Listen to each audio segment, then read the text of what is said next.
UGC विवाद के बीच दलितों को उकसाने और उनके साथ होने वाले भेदभाव का मजाक उड़ाने वाली जातिवादी रुचि तिवारी और दलित पत्रकार नवीन नंदन के विवाद ने जातिवादी भेदभाव करने वालों को और ज्यादा एक्सपोज किया है, क्योंकि जो लोग यूजीसी नियमावली को अपने खिलाफ बताकर ये कहते हैं कि शिकायत पर उनकी सुनवाई नहीं होगी, वो लोग अत्याचार करने, दलितों को उकसाने और उनके साथ हुए भेदभाव को कुरेदने वाली रुचि तिवारी के साथ खड़े होकर एक दलित पत्रकार नवीन नंदन का शोषण कर रहे हैं और उसको फंसाने के लिए झूठ फैलाने और नफरत भड़काने वाली रुचि तिवारी का साथ दे रहे हैं, जबकि वो खुद अपने फैलाए झूठ पर एक्सपोज हो चुकी है।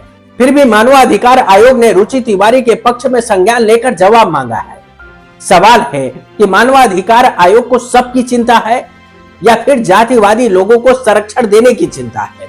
नमस्कार दोस्तों, मैं गंगा प्रसाद। राष्ट्रीय रिकॉर्ड अधिकार ब्यूरो के 2023 के आंकड़े बताते हैं कि अनुसूचित जाति यानी कि एससी पर अत्याचार के 70,790 और अनुसूचित जाति यानी कि एसटी पर अत्याचार के 58,568 मामले दर्ज हुए हैं, यानी कि प्रतिदिन औसतन 194 केस एससी के खिलाफ और 185 केस एसटी समुदाय के लोगों के खिलाफ अपराध के दर्ज हुए। लेकिन सबसे ज्यादा चिंताजनक सवाल पता है क्या है? वो ये कि इन हजारों मामलों में से एक भी मामले में राष्ट्रीय मानवाधिकार आयोग ने स्वतः संज्ञान नहीं लिया है।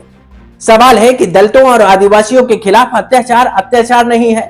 क्या दलितों और आदिवासी इंसान नहीं है जिनके खिलाफ ना तो संज्ञान लिया जाता है, ना तो उनकी सुनवाई होती है और ना ही उनकी कोई बात होती है?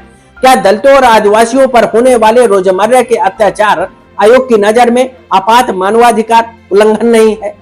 ये सवाल इसलिए क्योंकि रुचि तिवारी के मामले में आयोग ने तत्काल स्वतः संज्ञान लेते हुए दिल्ली पुलिस से रिपोर्ट तलब कर ली है। तो क्या ये दोहरा मापदंड नहीं है?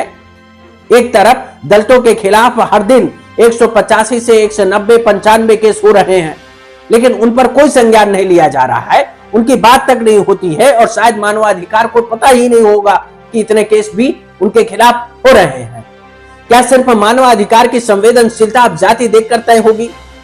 क्योंकि यह मामला जाति को लेकर उकसाने, भड़काने, उनके साथ अत्याचार करने से लेकर झूठ बोलने और लोगों को फंसाने तक का सब कुछ देखा गया रुचि तिवारी के केस में, लेकिन उसका संज्ञान मानवाधिकार आयोग ले रहा है।